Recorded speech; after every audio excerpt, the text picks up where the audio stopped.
함께 읽겠습니다. 당일에 어떤 베냐민 사람이 진영에서 달려나와 자기의 옷을 찢고 자기의 머리에 티끌을 덮어쓰고 실로에 이르니라. 그가 이를 때는 엘리가 길 옆 자기의 의자에 앉아 기다리며 그의 마음이 하나님의 괴로 말미암아 떨릴 즈음이라. 그 사람이 성읍에 들어오며 알림에 온 성읍이 부르짖는지라. 엘리가 그 부르짖는 소리를 듣고 이르되 이 떠드는 소리는 어찌 됨이냐. 그 사람이 빨리 가서 엘리에게 말하니 그때 엘리의 나이가 98세라. 그의 눈이 어두워서 보지 못하더라. 그 사람이 엘리에게 말하되 나는 진중에서 나온 자라. 내가 오늘 진중에서 도망하여 왔나이다. 엘리가 이르되 내 아들아 일이 어떻게 되었느냐. 소식을 전하는 자가 대답하여 이르되 이스라엘이 블레셋 사람들 앞에서 도망쳤고 백성 중에는 큰 살육이 있었고 당신의 두 아들 홈니와 비느하스도 죽임을 당하였고 하나님의 괴는 빼앗겼나이다. 하나님의 괴를 말할 때에 엘리가 자기 의자에서 뒤로 넘어져 문 곁에서 목이 부러져 죽었으니 나이가 많고 비대한 까닭이라. 그가 이스라엘의 사사가 된 지 40년이었더라. 그의 며느리인 비느하스의 아내가 임신하여 해산 때가 가까웠더니 하나님의 괴를 빼앗긴 것과 그의 시아버지와 남편이 죽은 소식을 듣고 갑자기 아파서 몸을 굽으려 해산하고 죽어갈 때에 곁에 서 있던 여인들이 그에게 이르되 두려워하지 말라. 내가 아들을 낳았다 하되 그가 대답하지도 아니하며 관념하지도 아니하고 이르기를 영광이 이스라엘에서 떠났다 하고 아이 이름을 이가봇이라 하였으니 하나님의 괴가 빼앗겼고 그의 시아버지와 남편이 죽었기 때문이며 또 이르기를 하나님의 괴를 빼앗겼으므로 영광이 이스라엘에서 떠났다 하였더라. 아멘. 하나님의 말씀입니다. 엘리를 향한 하나님의 그 계획과 또 엘리에게 저주하였던 하나님의 저주가 실행되어지는 사건이 오늘 본문이 되겠습니다. 엘리는 이전에 하나님을 정말 사랑했던 사람이었습니다.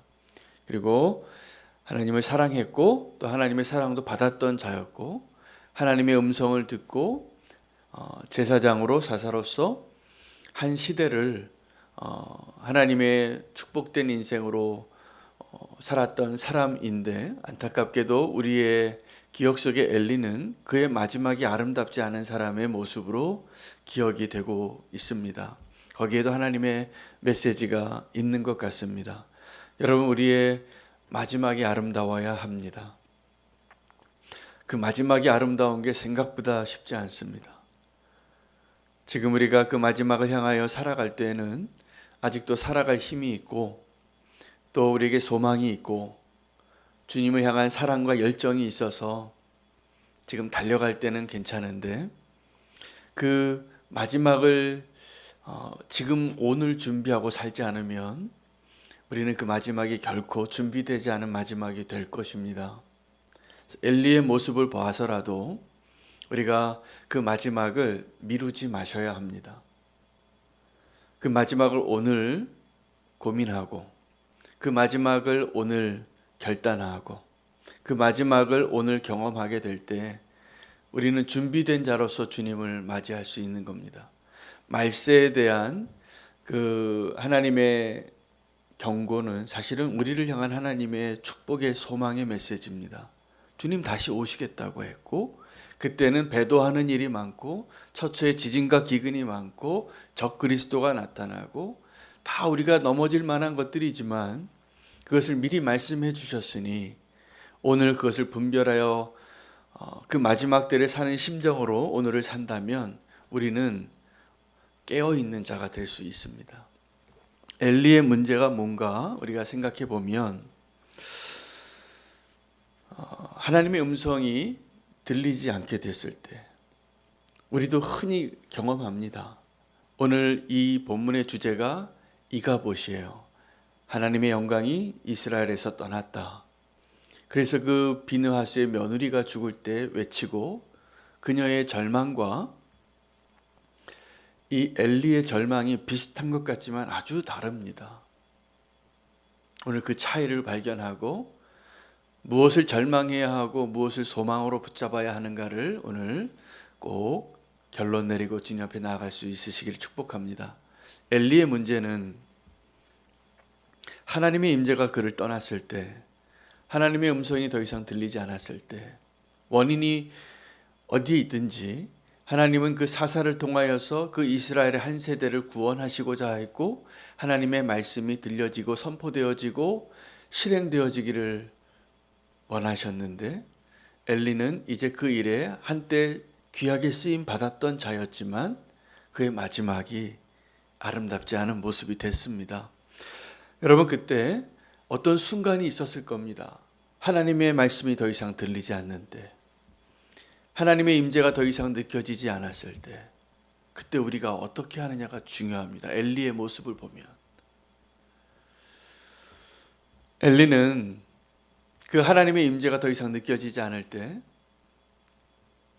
그것을 직면하지 않고 익숙한 방법으로 그냥 하나님이 나와 여전히 함께하는 것과 같은 모습으로 사사로 있었습니다.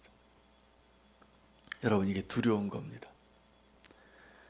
하나님의 임재가 내게 떠나고 내가 더 이상 하나님 앞에 내 양심이 움직여지지 않는 것 같고 내 마음에 영적인 감흥이 없을 때 그걸 작은 일로 여기고 그냥 지나치고 분주함 가운데 익숙한 신앙생활로 머물러 있지 마시기를 축복합니다. 엘리의 문제는 그 작은 외면에서부터 시작됐습니다. 한때 하나님의 음성을 들었던 자였기 때문에 아이 사무엘이 하나님의 음성을 듣고 그것을 처음 경험하느라 하나님의 음성을 분별하지 못할 때 주님께 한번 대답해 보라고, 주여 내가 여기 있사오니 말씀하소서. 그 아이의 모습을 통하여 하나님은 어떤 메시지를 엘리에게 전하고 계셨냐 하면, 내가 이제 너에게 더 이상 말할 수 없구나. 엘리야, 너는 지금 내 말을 들을 수 있느냐? 사무엘에게 말씀하시는 것을 엘리가 알았어요. 그래서 그 다음날 사무엘에게 너 이실직고 하라고, 하나님이 무슨 말씀을 했든지 내게 말하라고. 그 말의 내용이 뭐였냐면 자기 집안에 대한, 자기를 향한 하나님의 진노의 메시지였어요. 심판의 메시지였어요. 근데 그 엘리의 모습이 그 소리를 듣고 당황하는 기색이 없어요. 인정하는 거예요, 자기도. 내 말이 맞다. 하나님의 뜻이 이루어지기를 원한다. 라고 대답합니다. 여러분, 엘리의 문제는 내게서 하나님의 임재하심이 떠나고 그 하나님의 그 축복이 떠나는 것에는 이제는 별로 상관도 없는 사람이 되어버린 것에 있어요. 왜요? 그에게는 하나님을 향한 사랑보다 내 자식을 향한 사랑이 더 커졌기 때문이에요. 하나님이 그 엘리의 집안을 저주하시면서 그 원인을, 그 엘리의 아들들의 죄악이 막장 드라마 같음에도 불구하고 사실은 하나님은 그 책임을 막장 드라마를 쓰는 엘리의 아들들에게 추궁하시는 게 아니라 엘리에게 물으셨어요. 엘리의 아들들은 그 하나님의 음성 들을 수도 없는 자예요.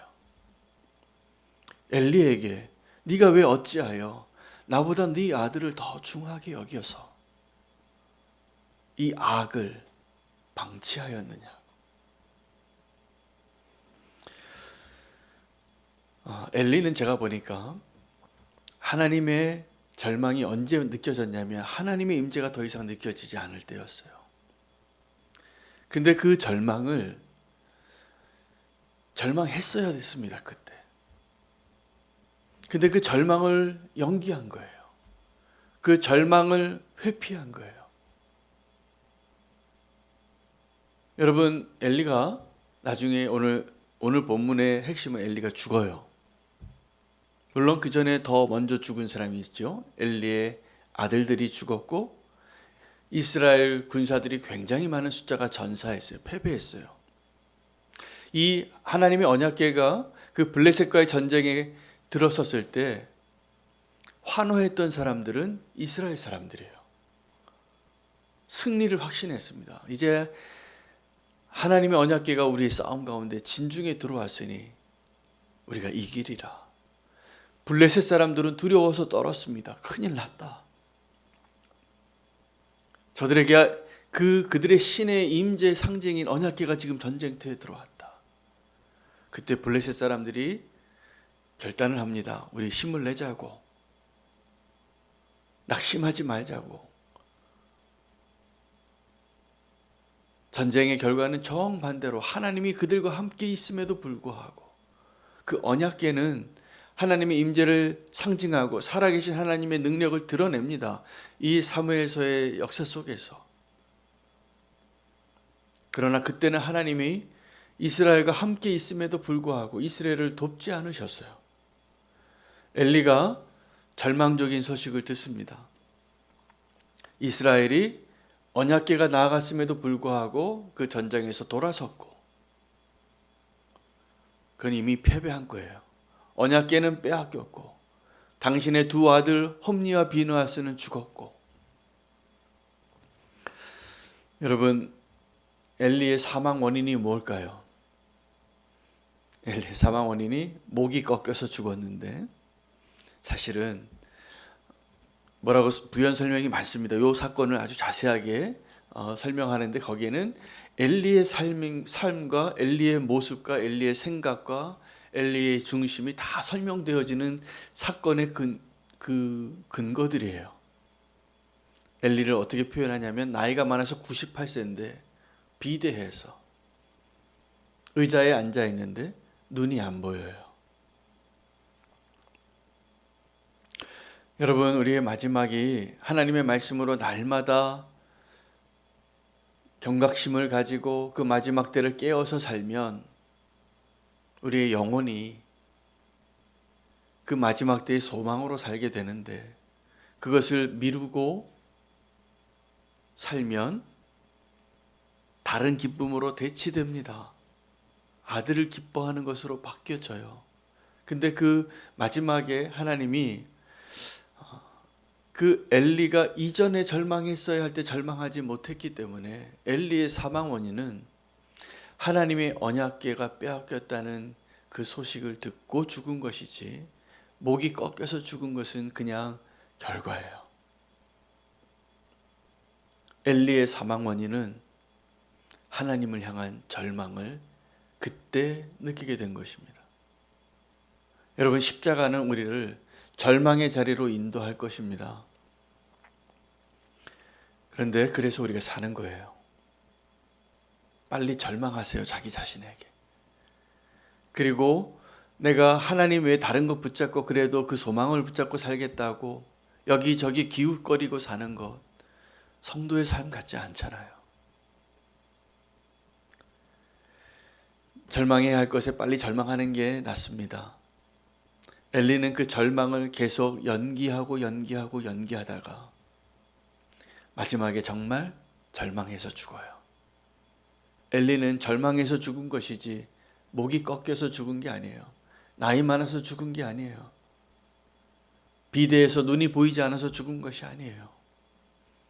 절망을 미루었기 때문에 마지막 순간에 그가 감당할 수 없는 절망으로 그걸 직면해야 됐기 때문에 절망한 겁니다.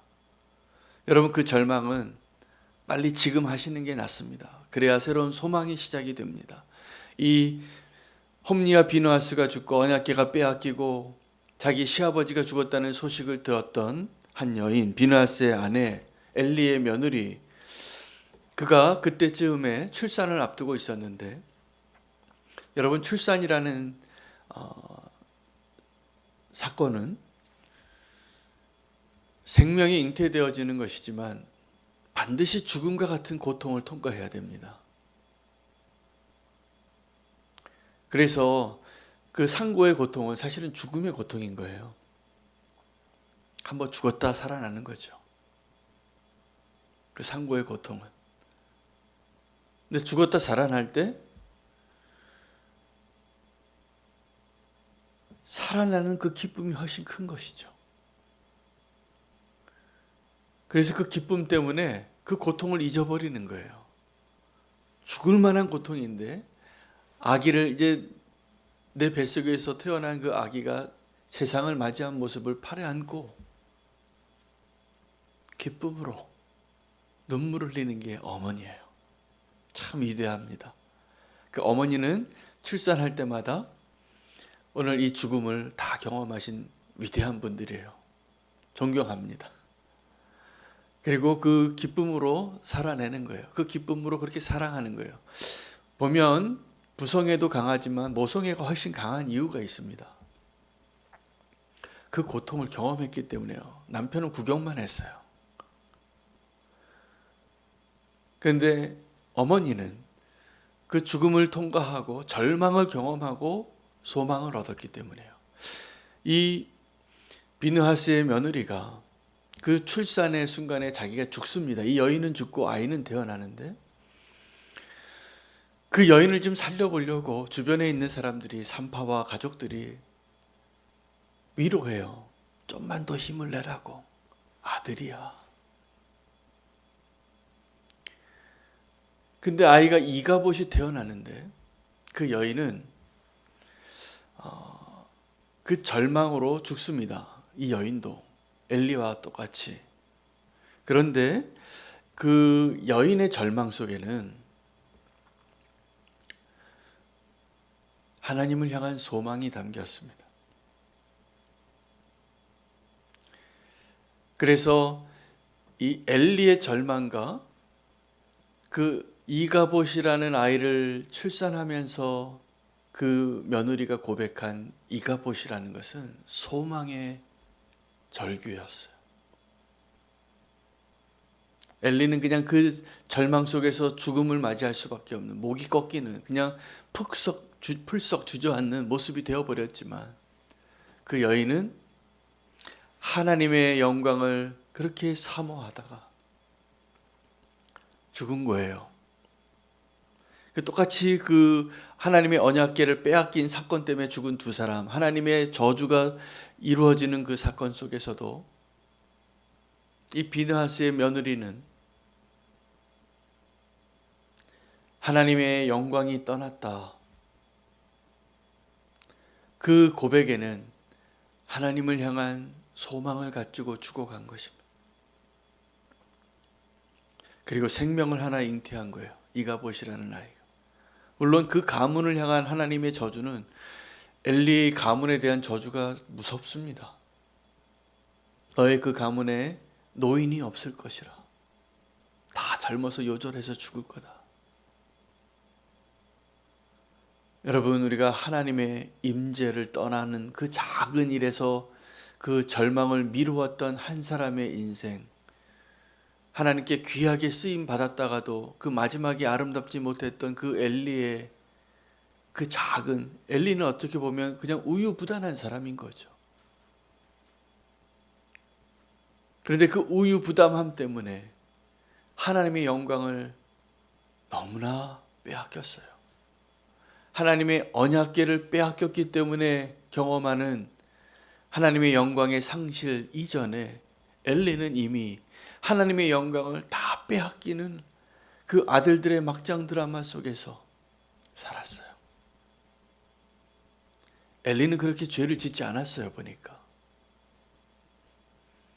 엘리는 그 엘리의 아들들처럼 주님의 물건을, 하나님의 물건에 손을 대거나 그 성전에서 음란한 일을 행하거나 그런 일을 했다는 기록은 없어요.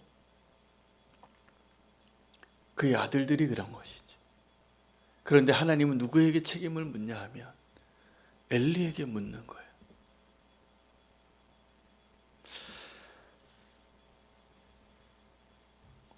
여러분, 우리의 절망이 필요합니다. 빨리 절망하십시오.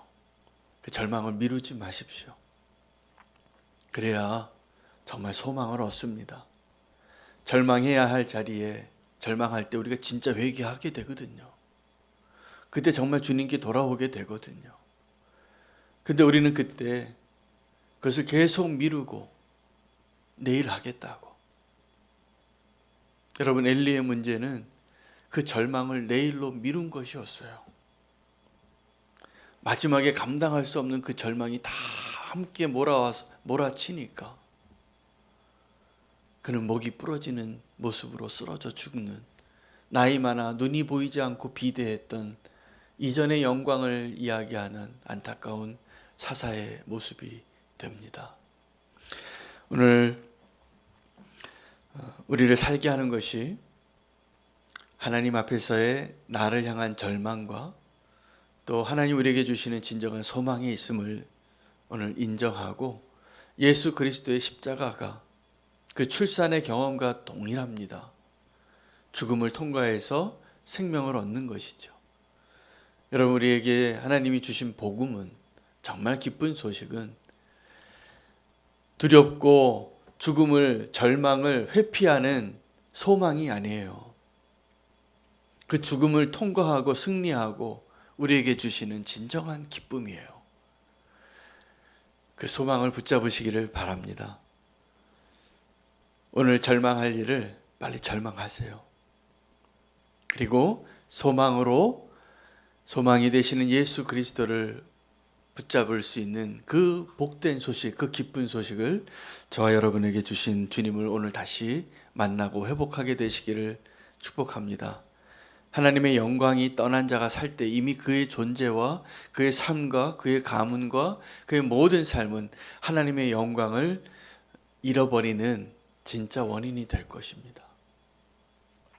오늘 우리에게 하나님의 영광이 다시 회복되어지기를 원하신 하나님의 소망이 이루어지기를 소망하며 기도하겠습니다. 오늘 함께